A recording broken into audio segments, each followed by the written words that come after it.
എല്ലാം തന്നെ factor married റിലേഷൻഷിപ്പിലും.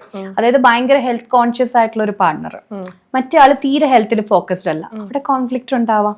അപ്പൊ ഇപ്പം മാരേജിൽ നമ്മൾ ഓപ്പൺ കമ്മ്യൂണിക്കേഷൻ എന്ന് പറയുമ്പോൾ തന്നെ ഇപ്പൊ ഫിനാൻസ് പറഞ്ഞ പോലെ തന്നെ എന്തിനൊക്കെ എവിടെയൊക്കെ ചെലവാക്കണം, അല്ലെങ്കിൽ നമ്മുടെ ഒരു ഫ്യൂച്ചർ ഡെവലപ്മെന്റിന് എന്തൊക്കെ കാര്യങ്ങളിൽ ഇൻവെസ്റ്റ് ചെയ്യണം എന്നുള്ള കാര്യത്തിൽ പോലും രണ്ടുപേർക്കും ഡിഫറെന്റ് ഒപ്പീനിയൻ ആയിരിക്കും അല്ലെ. അപ്പം ഒരു മുൻവിധിയോട് കൂടിയിട്ട് ഞാൻ എൻ്റെ ഒപ്പീനിയൻ ഇത് തന്നെ ആവണം മറ്റൊരാളുടെ ഒപ്പീനിയൻ എന്ന് വാശി പിടിക്കുന്നേക്കാൾ നല്ലത് നമുക്കിപ്പം പറയാം, എനിക്ക് എൻ്റെ ഒരു മാരീഡ് റിലേഷൻഷിപ്പിൽ ഞാൻ ഡ്രീം ചെയ്ത ലൈഫിൽ ഇങ്ങനെയൊക്കെയുള്ള കാര്യങ്ങളുണ്ട്, അപ്പൊ ആളുടെയും ചോദിക്കാം നമുക്ക് ഇല്ലേ എന്ന് പറയുമ്പോൾ നമ്മൾ പറയുവാണ് ഓക്കെ കൃത്യമായിട്ട് നമ്മുടെ മാസ ശമ്പളം ഒന്നിച്ചൊരു അക്കൗണ്ടിലേക്ക് ഇട്ടിട്ട് എന്നിട്ട് അതിൽ നിന്ന് ഈക്വലി നമുക്ക് എല്ലായിടത്തേക്കും ചെലവാക്കാം എന്ന് ചിലർ ഡിസിഷൻ എടുക്കുന്നവരുണ്ട്.